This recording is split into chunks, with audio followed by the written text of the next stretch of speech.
טוב, בשם השם נעשה ונצליח שנזכה להגדיל תורה ולהדירה בתכלית של יראת שמיים, בעזרת השם, amen ואמן. On est toujours mardi. Voilà, on est mardi aujourd'hui, 21 du mois d'avril et le 27 du mois de Nissan. Je vous rappellerai que vendredi et Shabbat, c'est Rosh Chodesh Iyar, donc on reprendra après les Tachanunim, s'il n'y a toujours pas de Géoula pendant le mois de Nissan, mais tout est possible pour Hachem. Quoi qu'il advienne, le shiur aujourd'hui est dédié pour Dov Arfi, si je prononce bien, pour sa grand-mère, pour l'élévation de sa grand-mère, Eliane Chabika Bat Alice Biba. J'espère bien l'avoir prononcé, en tout cas on le réécrira tel qu'il est noté ici. Et en même temps, on vous souhaite à tous un prompt rétablissement, Bezrat Hashem, et pour l'élévation de l'âme de tous les morts d'Israël, Shem, et comme d'Amam aussi pour la Shoah, puisqu'aujourd'hui c'est Mashiach, comme vous le savez. Shem Yazor, Gamken Leilun Ishma Shlomo Charles ben Hanina, Ufren Yaakov Shlomo ben Louisa, et Kolam Israël. Non, il y a aussi, juste un instant, c'est aussi les 30 jours aujourd'hui de Salomé Rachel Per Chaya Bat Miriam. רוח השם תנחנה בגן עדן עליון וכל השורבות עמה. רפואה שלמה למורת אמי, שרת על בת יפחת מרים, כל עם ישראל, בעזרת השם, la liste est très longue. On pensera aussi à nos amis du Maroc, Avraham, Albert, Ayakar, qu'on embrasse très fort, Hashem Varech Oto, lui et toute sa famille. Bezrat Hashem, ceux des États-Unis, ceux de France, ceux du Canada, partout où vous êtes en Guadeloupe et ailleurs, que Dieu vous bénisse sur tous vos chemins, Bezrat Hashem. Yalla, on est avec Masechet Avot. Donc, on a réfléchi, bien sûr, avec ma femme. Là, on fait 2 cours. Et ce soir, Blin et Der, on se reverra pour aussi 2 shiurim, puisqu'ils ont déjà été achetés. Il y a une askara et 2 askarot ce soir. Donc, il y aura 2 shiurim. À moins que, si ça vous plaît, on peut faire même 3 maintenant et 2 ce soir. Il y a Bezrat Hashem. On est dans Masechet Avot. Donc, on découvre ensemble Masechet Avot, Perek Aleph, Mishnah, Chet.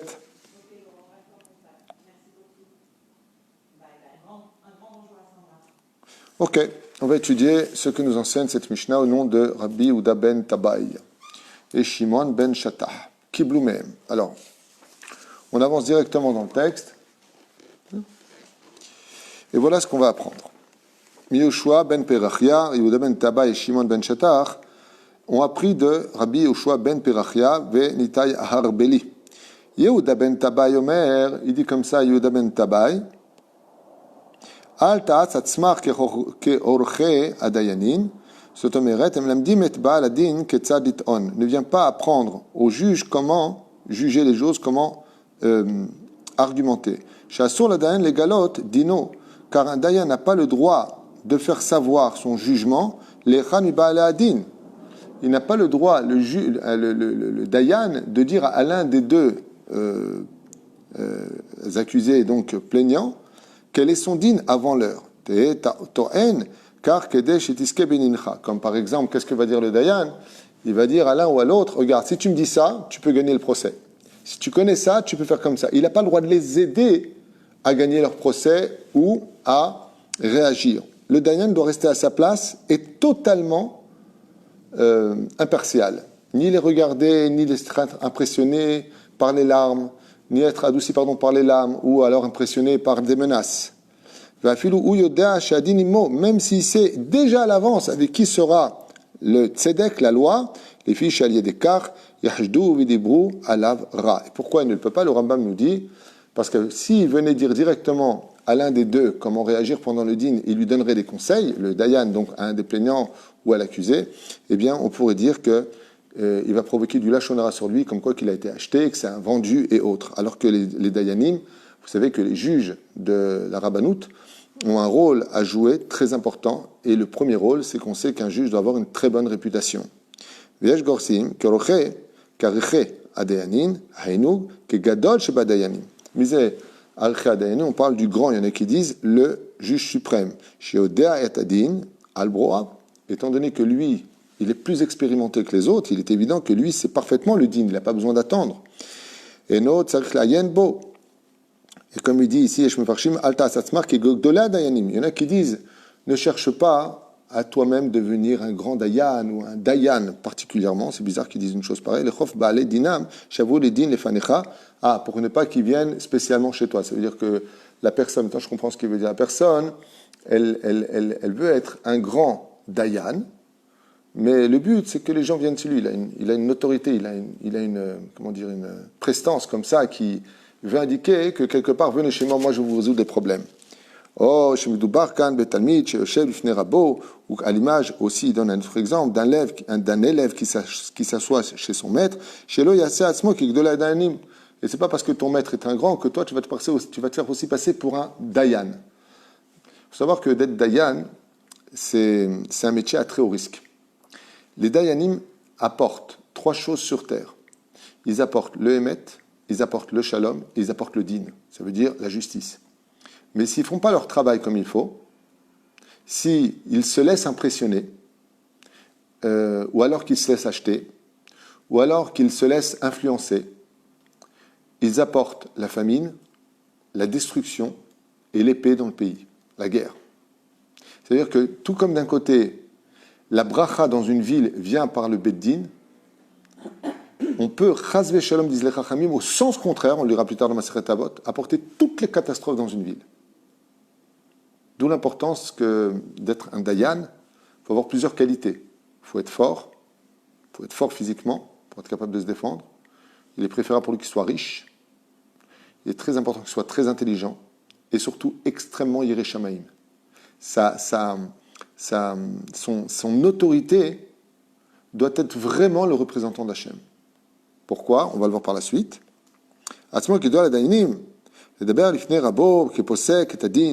Comme par exemple quelqu'un, comme il est avec un grand dayan, il va se faire passer pour lui, et je vais vous dire moi comment on fait les choses. Moi souvent on m'appelle pour me demander mon psak din, et à 90% des cas je réponds, allez chez un dayan. Non, on veut votre opinion, je ne suis pas dayan. Allez chez un dayan. Parce que la responsabilité que nous prenons est tellement grave vis-à-vis d'Hachem que celui qui est dayan dans ce monde, il est shutaf d'Akadosh Baruch Hu directement. Il est l'associé d'Hachem, car Dieu est dayan. Et quand tu viens et que tu juges une situation, pourquoi c'est si important? Parce que quand le dayan sur terre, il va faire un psak en disant, par exemple, toi tu es coupable, toi tu es innocent, dans le ciel, ce qu'a décrété le dayan, on le décrète. Mais si le dayan il s'est trompé, toute la responsabilité maintenant repose sur sa tête. C'est pour ça que les chachamim vont nous dire plus tard Usna et Arabanut. Tout ce qui se touche à la Rabanut, les paperasses, les jugements, fuis ça. Laisse pour les gens qui ont soif de ça. Pourquoi? Parce que tu te mets des responsabilités qui peuvent t'emmener dans des dégâts incommensurables. Alors c'est vrai que d'un côté c'est bien, tu es le juge, on t'embrasse, Vodarav, Dayan, de Dayan. Ouais. Vous savez combien de gens détestent les Dayanim? Combien de fois j'ai entendu des gens qui me disent, mais attendez, mon mari, je suis en plein divorce, il est parti voir le Dayan, je viens pour dire Dayan, Zelon Achron, il me fait comme ça de loin. Combien de fois on peut entendre? Alors que le Dayan, en réalité, il ne voulait pas lui dire, toi tu t'en vas. Il était en train de lui dire, je n'ai pas à vous écouter en dehors du Beddin. Mais les gens ne comprennent pas comment ça se passe au niveau de la Dayanout. Vous trouvez ça normal qu'un rabbin, un Dayan, comme ça, il me fait à moi? Non, il te dit, ne t'approche pas de moi, parce que si tu me parles en dehors du din, c'est comme si tu m'as influencé, je n'ai pas le droit de te parler, j'ai pas le droit. Mais les gens ne connaissent pas. Ce qui fait que les Dayanim, ils ont souvent un rôle très difficile. C'est pour cela qu'on se doit de les respecter énormément. Parce que ce sont des gens qui marchent avec une épée sous leur gorge toute leur vie. En général. Comment savoir que c'est un vrai Dayan? Il faut qu'il ait une Touda. Non, alors pour être Dayan, c'est pas comme ça. On ne peut pas être Dayan. Il faut qu'il ait une Asmarta, il faut qu'il soit réputé en tant que tel, reconnu en tant que tel. Il faut qu'il ait ses diplômes de Dayan. On les fait Yadin, Yoré, Din et Fashot, Din et Mamonot. C'est les deux pôles principaux. Tout ce qui touche à la vie de l'homme, tout ce qui touche à l'argent de l'homme. Il faut être spécialisé dans ce domaine. Et un bon rave ne suffit pas du tout pour ce rôle. Il faut être Dayan, spécialisé dans ce domaine. C'est comme quelqu'un qui a des problèmes de cœur, il va voir un généraliste. Qu'est-ce qu'il lui dit le généraliste? Allez chez le cardiologue. Pour ce genre de choses, il faut le cardiologue des lois. Il faut vraiment le dayan qui sait exactement, par exemple, une femme dit qu'elle j'ai trompé mon mari. J'ai trompé mon mari. Ou alors, mon fils est bâtard. Chas v'shalom. Je vous parle de 2 cas que j'ai eus. Je les ai envoyés chez des dayanim ici à Ashdod, au Beddin.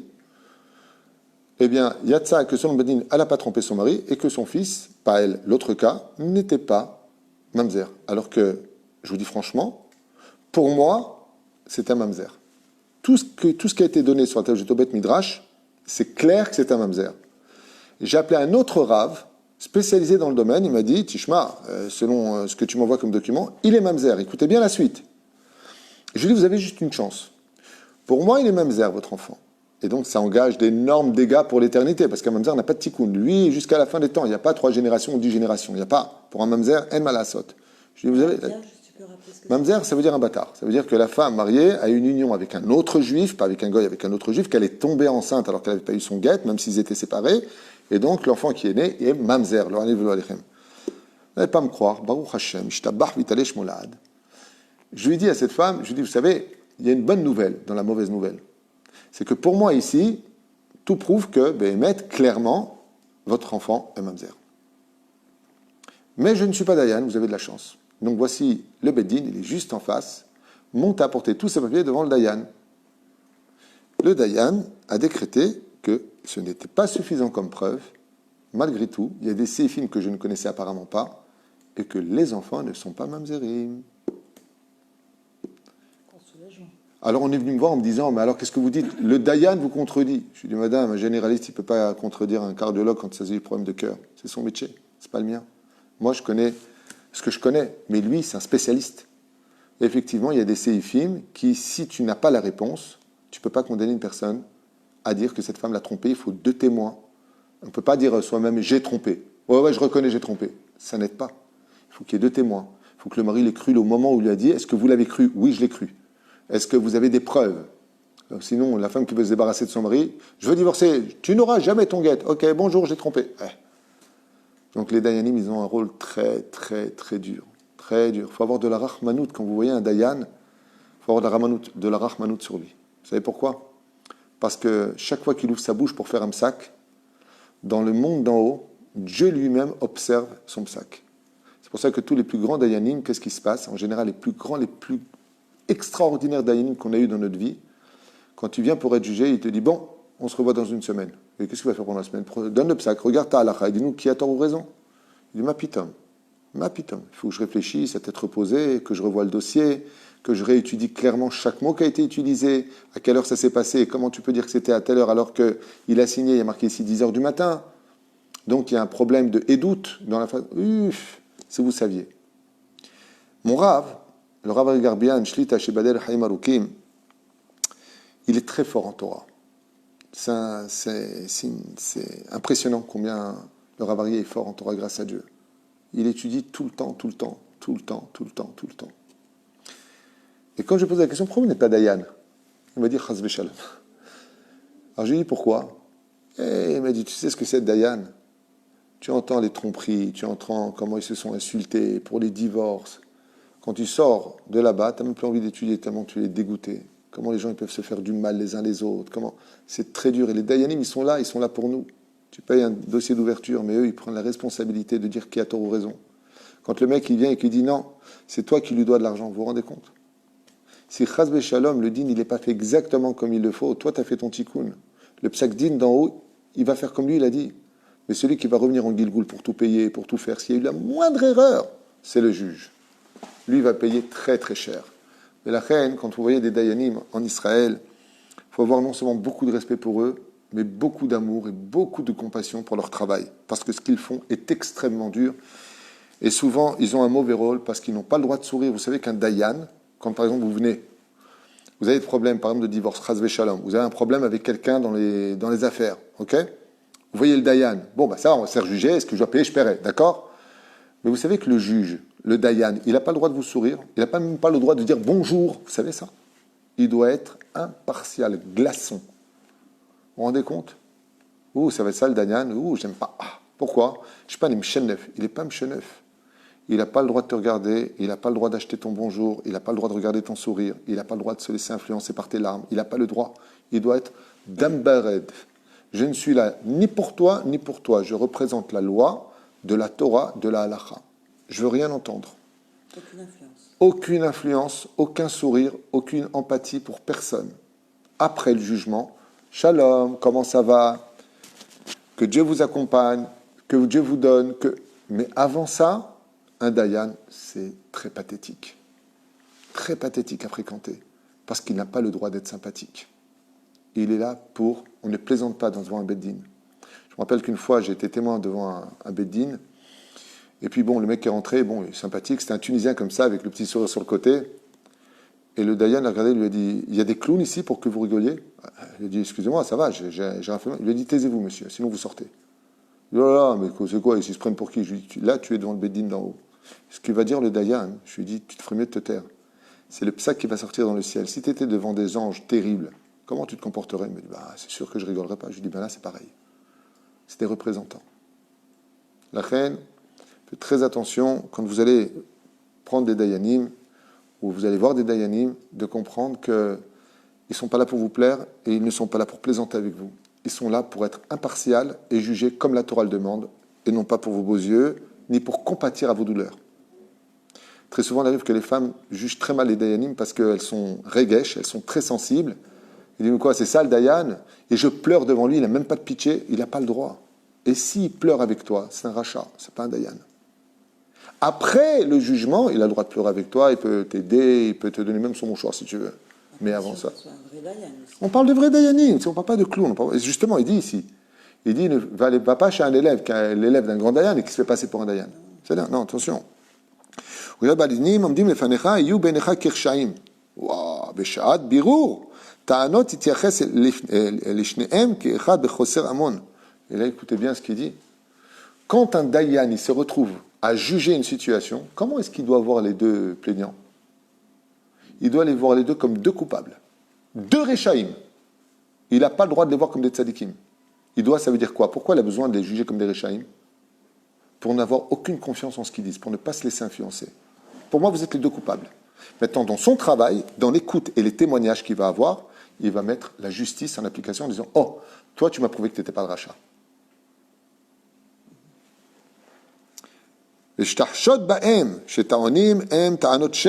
Pourquoi? Parce que les gens, quand ils viennent pour témoigner, ils veulent tirer la ficelle de leur côté.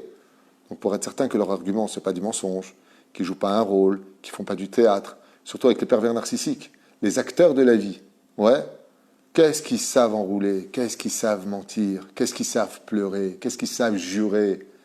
Ils savent, mais devant un vrai dayan, même les pervers narcissiques n'arrivent pas du tout. Si ce sont de vrais dayanim et de très bons dayanim, ils les regardent comme ça. Top, vous avez fini votre hatsaga? Vous avez fini votre plaidoirie à 2 balles? C'est bon, on peut continuer sérieusement l'histoire? C'est ça un vrai dayan. C'est celui qui ne rentre pas dans les vitrines extérieures, les larmes, les cris, les menaces. Celui qui reste à sa place, au-dessus des autres. C'est pour ça que le dayan, il est toujours sur une estrade supérieure, pour dire « je te regarde d'en bas ». Tu n'arriveras pas jusqu'à moi, ni à me convaincre, ni à faire quoi que ce soit. Tu as dit des choses, montre-les. Prouve-les. Shaliedekar, tarkor otam etev. Car maintenant, en se méfiant d'eux comme deux réchaïm, il est obligé, comme il n'a aucune confiance ni en l'un ni en l'autre, de poser les bonnes questions et d'aller jusqu'au bout. Pourquoi? Jusqu'à obtenir les réponses. Parce qu'il arrive souvent que quand le dayan pose des questions, le manipulateur, qu'est-ce qu'il fait? Il l'emmène dans ses traluides à lui. Ça ne marche pas avec le dayan. Il dit, excusez-moi, je vous ai posé une question. Ça me rappelle quelqu'un qui a eu un procès avec une femme qu'il a accusée d'avoir fait des attouchements. Lo alin velo alechem. Et j'étais avec eux au Beddin. C'était magnifique de voir le jugement. La femme, elle disait, oui, il m'a touché, il m'a fait. Ben. Alors, celui qui était accusé, il a regardé les dayanim, il a dit, est-ce que je peux parler? Et les dayanim lui ont dit, non, on vous a rien demandé, vous vous taisez. Ben, il dit, excusez-moi, mais on m'accuse faussement, donc chut, on l'écoute. Il a fait ça, il a fait ça. Le dayan qui était présent, c'était Rabbi Ishayahu HaKohen. Je ne sais pas s'il est encore vivant, c'était à Paris. Il a posé 3 questions. Il a défait la chavila en 2 secondes. Il a dit à quelle heure ça s'est passé. Ils n'ont pas été capables de répondre. À quel endroit il a touché le corps de la femme. Je ne sais pas, là ou là, ou... enfin je ne sais pas exactement. Très bien. Avec quelle main, droite ou gauche? Mais j'en sais rien. Il aurait dit jusqu'à quand vous allez mentir? Je ne sais pas à quelle heure. sais pas avec quelle main, tu sais pas à quel endroit elle a touché, donc en fin de compte, il n'y a rien eu. Ben non Il y a le mari qui était présent de la femme qui a dit, mais non, mais je crois que ma femme, elle s'imagine des choses. Alors pourquoi vous avez porté plainte et sali le nom de ce personnage? 3 questions, ils ont reconnu au bout de 5 minutes que c'était un coup monté. Et pourtant, il fallait voir comment le dossier a été monté. Hashem Yishmor V'Yirachem. Mais les juges, c'était des bons juges. Ils ne sont pas impressionnés ni par le dossier, ni par les larmes de la femme, ni par la prestance du bonhomme. Un monsieur un peu clown comme ça. Tov Hashem Ya'azor. Shta Amid et Adevarim Alamitutam. Car le but du Dayan, quand il vient juger, c'est de rechercher uniquement le Hémet. Et pour cela, il doit être mamash, suspicieux sur la moindre des paroles. Tout doit être prouvé. Les couleurs, les lieux, les témoignages, les horaires, tout ce que tu dis, la façon dont tu le dis. Et il va être capable de te déstabiliser par des questions qui prouveront si tu as menti ou dit la vérité, définir pour qui est valable le jugement. C'est-à-dire pour qui sera coupable, qui sera innocent. Et quand le jugement sera fini devant toi, écoutez bien la suite comme elle est belle. Une fois que le Dayan il les a accueillis, il les considère les deux comme des Rechaïm. Il n'y a pas, moi, il t'a frappé, il t'a pas frappé. Moi, je ne vous connais pas, j'y étais pas, j'avais pas de caméra. Ok? Il a fait son jugement. Il a bien entendu les choses. Il a entendu la plainte de l'homme, il a entendu la plainte de la femme, il a bien écouté, il prend des témoignages chez la famille. Une fois que c'est fait et que le jugement, Nigmar, lui, il est condamné ou elle est condamnée, peu importe.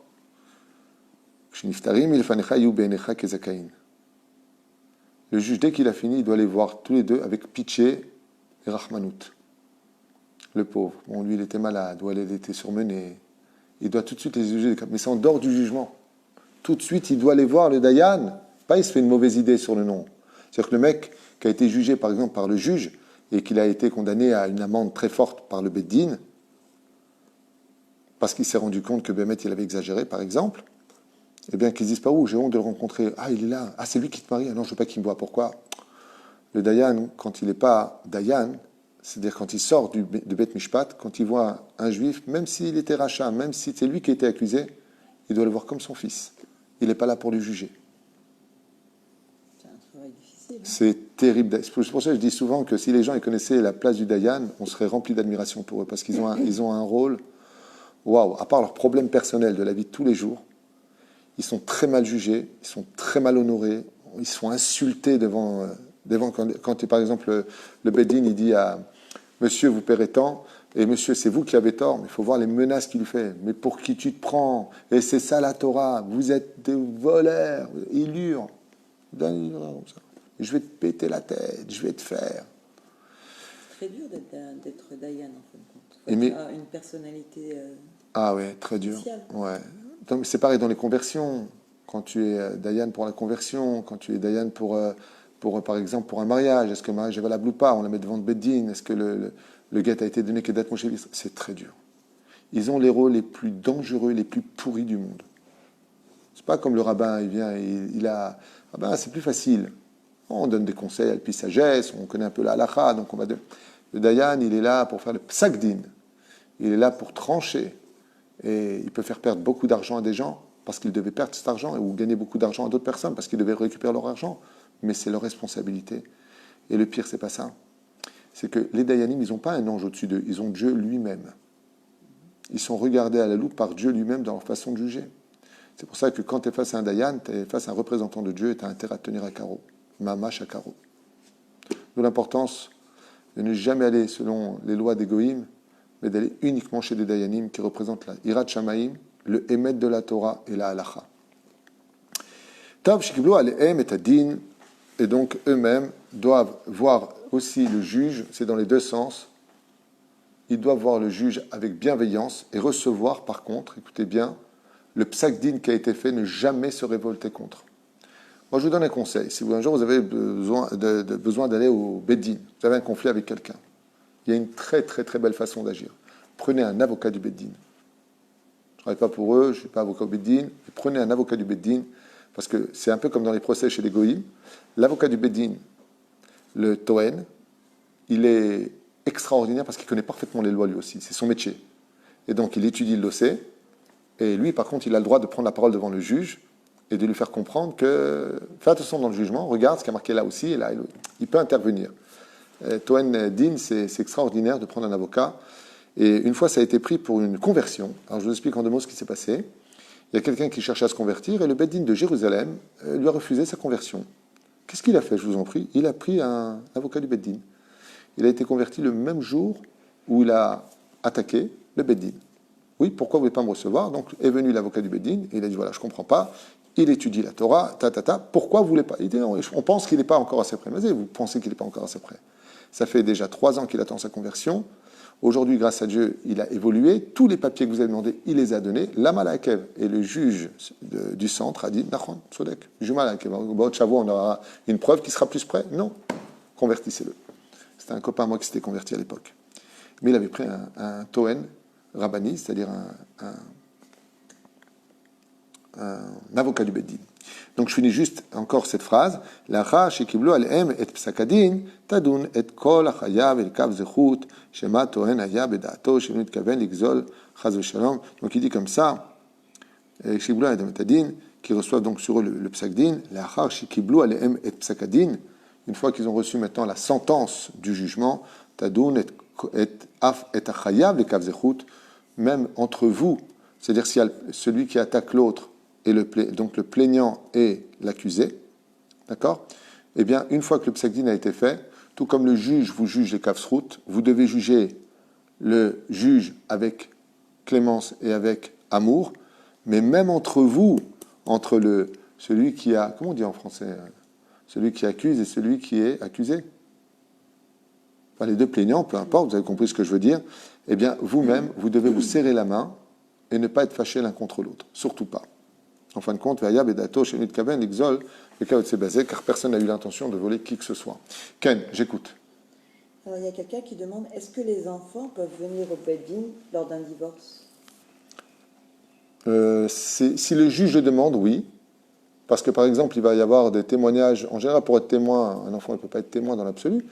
Mais si, par exemple, le juge veut le prendre de côté pour essayer de sonder ce qui a été fait, oui, si le dayan le demande. Mais il n'est pas prudent ni sage de la part des parents pour un Beth Din concernant le divorce de faire mêler les enfants. Parce que les enfants, eux, ils ont le respect du père et de la mère.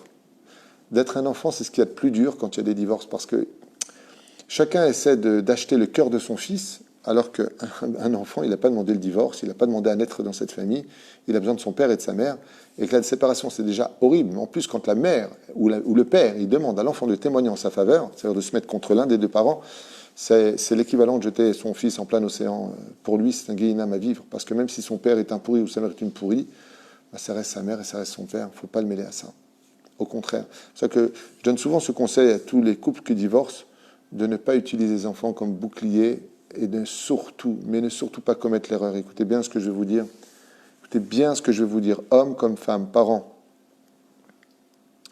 Quand vous prenez les enfants et que vous les menez contre l'un et l'autre, c'est-à-dire que vous montez les enfants contre le père ou contre la mère, dans les deux sens, vous apprenez à vos enfants à juger les parents, donc vous les mettez en porte-à-faux, vous leur faites entendre si c'est des vérités du moti shemra, et si c'est des mensonges du lachon hara. C'est vous avez pourri vos enfants dans le olam hazé, dans le olam haba. Ne mêlez pas les enfants au conflit et au divorce. Ne vous en servez pas en disant ton père c'est un pourri, ta mère c'est une prostituée. Pas de choses comme ça dans vos bouches pour les enfants. Parce qu'un enfant, pour qu'il conduise sa vie à bien, pour qu'il équilibre sa vie à bien, il a besoin au moins d'une base, c'est de savoir que ses parents, ok, ils ne se sont pas entendus, mais que c'est des gens bien. Mais quand l'un fait un travail de destruction sur l'autre, eh bien l'enfant est entre le marteau et l'enclume, et vous allez être vachement déçu du travail. Vous savez pourquoi? Je vais vous dire pourquoi. Parce qu'il arrive des fois, je prends un exemple de ce sens, mais ça peut être dans l'autre. Il arrive que la mère a voulu, pour X raison, se venger de son mari. Elle monte les enfants contre le mari, et ça peut être le contraire. Ne dit pas pourquoi pas le mari. Ok, le mari vis-à-vis de la femme, c'est la même chose. Et pendant des années, vous allez vous donner à fond pour votre enfant. Seulement, il y a un truc. Il y a un gène qui circule dans le sang de l'enfant. Et puis, par exemple, je prends le cas du père qui a gardé les enfants, la mère c'est une pourriture, ce que vous voulez, ou le contraire. Alors la mère c'est une déquête, le père un pourri, tout ce que tu veux. Et pendant 10 ans, vous avez tout donné à votre enfant. D'un coup, le père, il réapparaît, monsieur. En plus, il réapparaît, ou la mère réapparaît. Tiens, d'un coup, elle a fini de faire le tour du monde, ok? En un seul coup de téléphone, ils peuvent prendre l'enfant. Parce qu'on a toujours besoin d'aller chercher sa propre vérité quand on commence à grandir en tant qu'enfant. Et tout le travail que vous allez faire, ben, il va se traduire par une terrible claque. Parce que non seulement c'est vous qui allez l'élever, c'est vous qui allez tout lui donner, et c'est l'autre qui va récupérer tous les fruits. La reine, Bezrat Hashem, si par exemple il s'agit de cas de maladie psychologique, et qu'il y a un divorce, et qu'on sait que l'autre il est dangereux, comme ce toujours fameux pervers narcissique. Mais quand on étudie le pervers narcissique depuis 20 ans, on a le droit de sonner la sonnette d'alarme. De laisser ses enfants avec un pervers narcissique, c'est extrêmement dangereux. Parce que lui, par contre, c'est monsieur serpent numéro 1 mondial. Même le serpent de la faute originelle, c'est un bébé à côté de lui dans la manipulation. Et lui, qu'est-ce qu'il fait? Bien, il va tout faire pour détruire les enfants, les monter contre la mère, faire une mauvaise réputation. Dans ce cas-là, il est bon d'aller voir un dayan qui connaisse la situation psychologique et les pathologies, lui expliquer la situation uniquement s'il connaît. S'il ne connaît pas, par exemple, vous allez voir un dayan, lui, monsieur, vous savez c'est quoi un pervers narcissique? Il va dire oui, non, non, oui. Si c'est ce que c'est, il va falloir lui prouver par A plus B, témoignage, donc phrase, quel est le psagdine de l'enfant. Parce que si j'envoie chez eux, par exemple, ou autre cas, pourquoi parler de pervers narcissique? Une mère hyper religieuse ou le père hyper religieux et la mère anti-religieuse. Donc, elle va lui donner du porc à manger à la maison, ainsi de suite. Dans ce cas-là, vous avez le droit d'aller au Beddin et de porter plainte. Et d'expliquer à l'enfant qu'il ne faut pas qu'il mange là-bas, parce qu'ici, par contre, c'est pour le bien-être de l'enfant. En d'autres termes, si tout ce que vous faites est réellement pour le bien-être de l'enfant et non pas pour vous servir de l'enfant en disant « Ah, tu m'as trompé, tu m'as fait ça, mais tu ne verras plus jamais les enfants. » D'abord, c'est le père, tu ne peux rien faire. Tu ne le verras plus jamais. C'est ce qui va se passer si tu réagis comme ça. Quand il aura 18 ans et que tu l'auras fait grandir, il va te faire un grand bras d'honneur, excusez-moi pour le mot employé, il va aller ailleurs. C'est ce qui se passe dans la vie. Il va rejoindre son père tôt ou tard. Parce que son père, lui, il va lui envoyer de l'enveloppe, il va lui acheter une petite voiture, il va lui payer son permis. Ce que toi, tu ne pourras pas faire. Bah, sauf que tu sors perdant. La reine, mets-toi toujours du côté d'Hachem. Quand il y a un procès, quand il y a quoi que ce soit, arrange-toi à l'amiable, parle pas, aie confiance en Dieu, car même si la gentillesse est prise pour de la faiblesse, tu oublies juste un détail. Dieu, c'est toute la vérité, et sauf, c'est toi qui gagneras. Parce que la vérité sort tôt ou tard un jour. Il n'y a pas besoin de des fois courir pour la montrer, la vérité. Elle explose au visage des gens.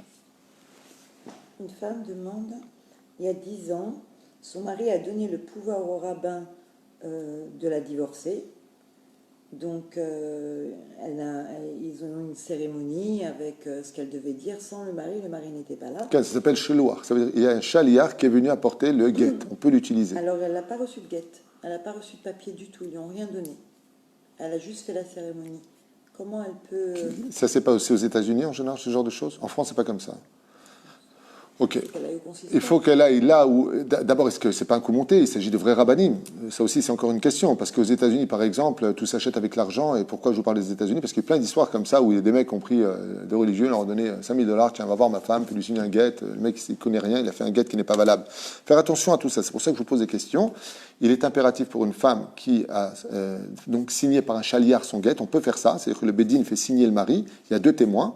Comme quoi que lui signe le guet et la femme reçoit son guet. Donc, madame, vous devez recevoir votre guet, à vous d'aller le chercher. De qui plus est, sans ce guet-là, vous ne pouvez pas vous marier en général. Vous ne pouvez pas se remarier parce que la première, mais même si à 100 ans, la première chose que demande le Beddin, ok, quand tu vas pour marier, tu ouvres un dossier à la Rabbanout, on est bien d'accord. Ben, il va te demander, ok, vous avez divorcé, où est le guet? Il faut impérativement le guet pour être certain que d'abord vous avez un papier officiel dans les mains pour vous, pour votre conscience, parce qu'imaginez que c'est faux. Alors non seulement le mec s'est barré, il vous envoie quelqu'un, on ne sait pas qui c'est. Donc elle va au consistoire demander... Mais en plus ça, vous connaissez un homme, vous avez un coup de faiblesse, vous êtes là avec lui, vous avez tout perdu. Vous êtes une femme, encore mariée à un mec, alors vous pensiez que... Un truc de malade. Il faut faire très attention à ça. Le mariage, c'est quelque chose de sacré. Et il faut vraiment, vraiment faire attention. Donc on peut, oui, divorcer avec un chaliar, c'est-à-dire envoyer quelqu'un sans avoir de mari pour autant. Il a signé le guet, mais normalement, vous auriez dû recevoir votre guet ou vous êtes en droit d'exiger votre guet chez vous. Et je vous conseille de l'avoir. Okay. Est-ce qu'il existe des avocats du Beddin en France? Oui, je pense que oui. Ou même, vous pouvez aller voir votre rabbin de communauté, lui demander s'il accepterait de vous représenter vis-à-vis de la halakha. On n'est pas besoin d'être... c'est mieux d'avoir un avocat du Beddin, c'est des spécialistes. Alors, ils sont toute la journée assis dans les halakhot, justement, Choshen Mishpat, Dine Mamonot, Dine Nefashot, c'est des spécialistes du domaine, ou même des spécialistes du divorce. Mais alors dans ce cas-là, Alpi Halacha. D'accord? Donc vraiment, toujours Alpi Halacha, même une personne qui divorce prend un Tohen Rabbani, ça veut dire un avocat du Beddin, pour le représenter, pour faire le schème, par exemple, Shalom, et c'est ce qu'il y a de mieux à faire. Comme j'ai parlé ce matin avec un très bon ami qui a un problème avec une autre personne, l'id pas cher, c'est la meilleure solution. Rabbi Nachman, il dit, réfléchis bien avant d'aller au Beddin, le mieux c'est de t'arranger avec la personne. La Chem Bezrat Hashem, ne soyez pas ni trop gourmand, ni trop perdant. Soyez au milieu de chaque chose, et Bezrat Hashem, pour le Shalom, vous aurez gagné beaucoup plus de bracha dans ce que vous allez avoir dans les mains que dans la guerre, avec beaucoup plus. On entend beaucoup ces derniers temps, à cause du confinement justement, des couples qui explosent, des maris qui frappent leurs femmes. Énormément voilà. oui. Et aussi des femmes qui frappent les maris. Hein. Aussi. Est-ce qu'on doit aller au Beddin pour ça ou porter plainte à la police? Alors, Bevadaï, qu'à partir du moment où il y a main levée, et peu importe d'où ça vient, Bevadaï, qu'il y a un danger. Il y a un danger parce qu'on peut créer de grands dégâts psychologiques. En Israël, c'est pas comme en France. En Israël, c'est comme aux États-Unis. Faites très attention à cela, parce que lever la main en Israël est passible de prison immédiatement. Ça peut aller très très loin, jusqu'à 2 ans de prison. Les lois sont plus pour les femmes que pour les hommes ici. C'est le système américain. Donc d'abord et avant tout, il faut savoir qu'on n'a pas le droit de... En France aussi, hein, ça devient comme ça. Je ne sais pas en France. En France, il y a plein de gens qui frappent leurs femmes, il ne se passe rien du tout, et la police ne se mêle pas. Oui, il se mêle, mais c'est pas, ici c'est pris très au sérieux. C'est un seul coup de téléphone en disant « mon mari m'a menacé, il n'a pas levé la main ».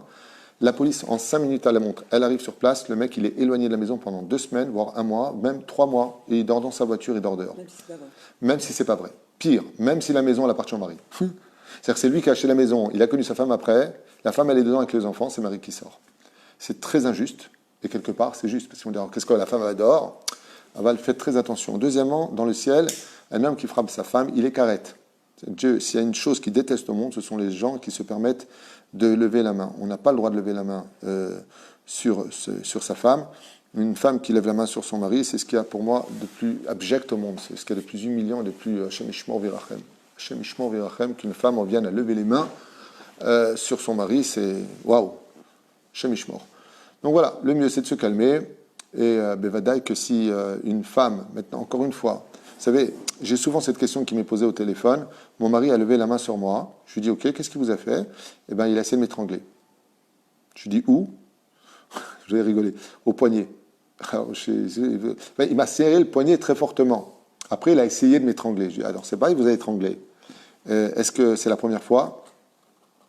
Et la personne me dit, non.